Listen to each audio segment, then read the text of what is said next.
오늘은 10월 26일 에베소서 5장 1절부터 14절까지입니다.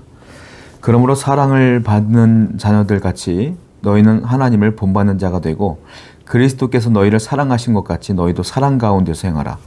그는 우리를 위하여 자신을 버리사 향기로운 제물과 희생 제물로 하나님께 드리셨느니라.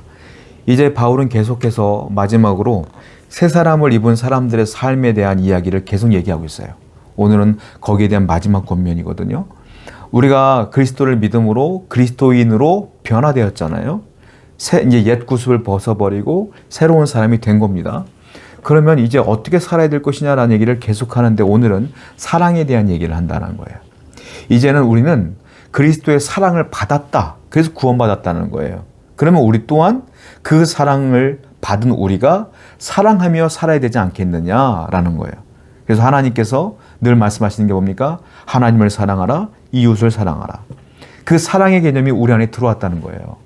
성도가 늘 십자가 앞에 엎드려 기도해야 될 이유가 여기 있어요. 여러분들이 삶을 사는데 늘 십자가를 기억해야 될 이유가 있어요. 무엇입니까? 십자가가 무엇일까요? 나를 위해 이 땅에 오셔서 나의 죄를 위하여 다 짊어지시고 십자가에 달려 돌아가신, 그리고 부활 승천하신 예수 그리스도의 그 사랑, 그 사랑을 묵상하는 것이 십자가를 묵상하는 거예요. 그 사랑을 기억하는 사람은 나 또한 사랑하며 살 수 있는 거예요. 여러분 주위에 있는 성도들을 사랑해야 된다. 우리의 형제자매들을 사랑해야 된다. 왜? 우린 서로 그리스도인이에요. 우리는 서로 그리스도의 사랑을 받은 사람들이야. 사랑을 받았으니 사랑을 나눌 줄 알아야 된다. 성도 여러분, 서로 미워하거나 분내거나 다투지 말고 우리가 그리스도인으로 새롭게 되었다면 사랑하며 격려하며 기뻐하며 살아가는 공동체가 되어야 될 줄로 믿습니다. 3절입니다. 음행과 온갖 더러운 것과 탐욕은 너희 중에서 그 이름조차도 부르지 말라.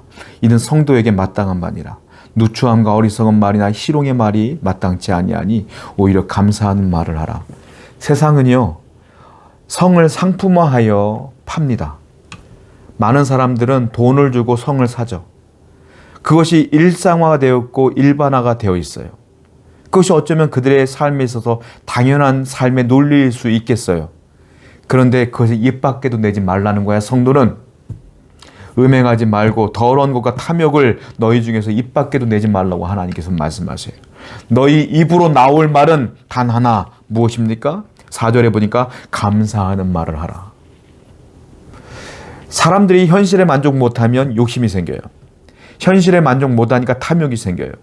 그 탐욕 때문에 갖고 싶은 것들이 생기다 보니까 돈을 지불하여 그것을 가지려고 하면 돈이 필요해.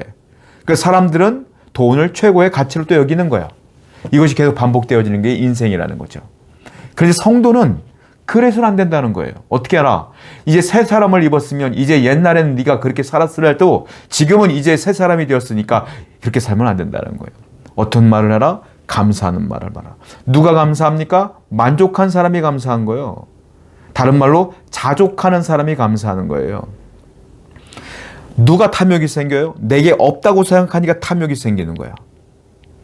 감사는 누가 해요? 자족하니까 감사해요. 주님, 이것만 주셔도 감사해요. 이것으로 만족해요. 새 사람을 입은 성도라면 자족하는 법을 배워야 돼요. 그리고 감사할 줄 알아야 돼요. 오늘도 감사하는 삶을 살아가시길 축원드립니다. 5절입니다. 너희도 정녕 이것을 알거니와 음행하는 자가 더러운 자나 탐하는 자 곧 우상 숭배는 다 그리스도와 하나님의 나라에서 기업을 얻지 못하리니 누구든지 헛된 말로 너희를 속이지 못하게 하라. 이로 말미암아 하나님의 진노가 불순종의 아들들에게 임하나니 그러므로 그들과 함께하는 자가 되지 말라.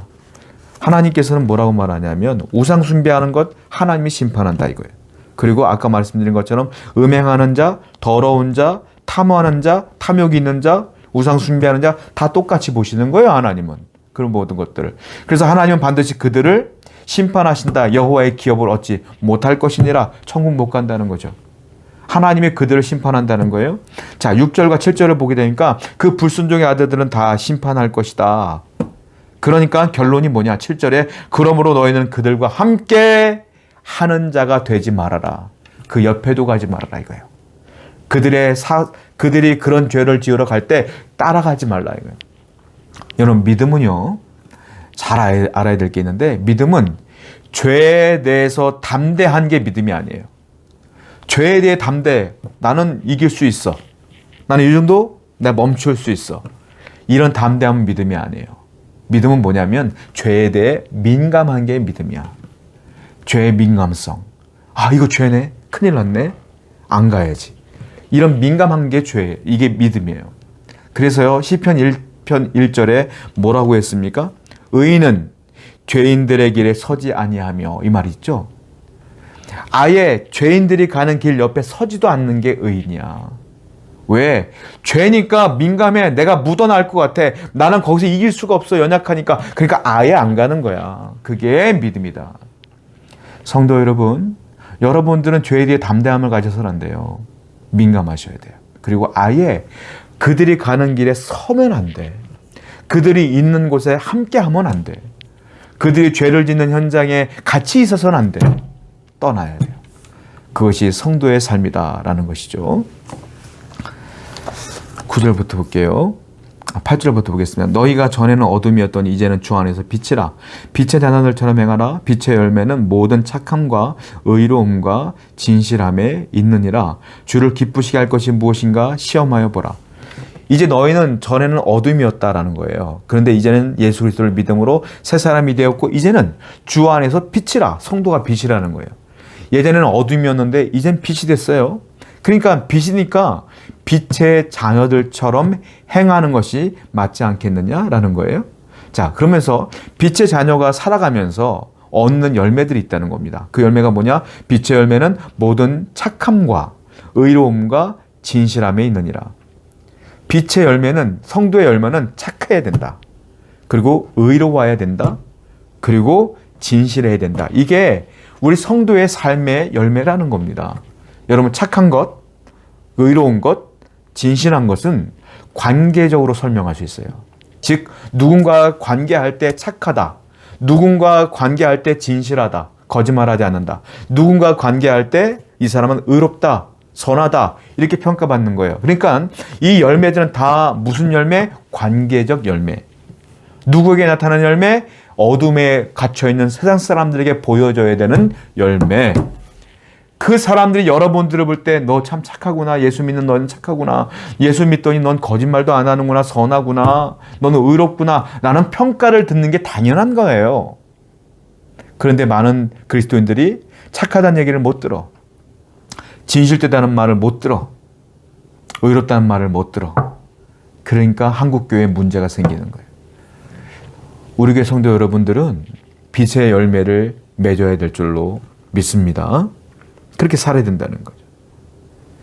그리고 13절부터 볼게요. 그러나 책망을 받는 모든 것은 빛으로 말미암아 드러나나니 드러나는 것마다 빛이니라. 그러므로 이르기를 잠자는 자여 깨어서 죽은 자들 가운데 일어나라.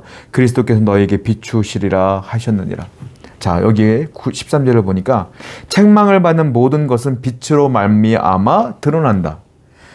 책망을 받는 모든 것은 아까 어둠에 속한 것들을 말하는 거예요. 그런데 생각해 보세요. 깜깜한 밤중에 해가 뜹니다. 빛이 떠요. 그러면 어두움에 있었던 것들이 드러나요? 안 드러나요? 드러난다는 거예요. 빛이 뜨면 드러날 수밖에 없다. 그런데 그 빛 때문에 어둠이 드러나는 것으로 끝나는 것이 아니라 그 빛이 그 어둠에도 침투함으로 그 어둠에 있었던 것도 뭐가 돼요? 빛이 되는 거예요. 그렇죠? 그 얘기를 하는 거예요. 빛은 누구라고요? 성도라고요. 그럼 성도가 빛의 역할을 잘 감당하면 세상 사람들의 죄가 드러나. 그리고 그들도 깨닫게 될 수 있다는 거예요. 그리고 그들도 그 주님 앞에 돌아옴으로 그들도 빛이 될 수 있다라는 이 얘기를 하고 있는 거예요. 그러므로 여러분 주위에 있는 성도들이, 여러분 주위에 있는 사람들이 예수님께로 돌아올 수 있는 첫 번째 단계가 뭐냐? 여러분들이 빛의 열매를 맺어야, 빛의 역할을 감당해야 그들에게도 영향이 간다라는 겁니다. 그래서 그들도 구원받을 수 있는 길이 열린다. 누가 중요해요? 내가 중요해요. 누가 잘 살아야 돼요? 내가 잘 살아야 돼요. 성도 여러분, 오늘도 빛의 사람처럼, 빛의 성도처럼 빛의 열매인 착함과 의로움과 선함과 거짓됨이 없는 진실함을 맺어가며 살아가는 여러분들에게 축원드립니다. 기도하겠습니다. 성도는 새 사람을 입은 사람으로서 사랑이 충만해야 됩니다. 빛의 열매를 감당케 하여 주옵소서. 예수님의 이름으로 기도드렸습니다. 아멘.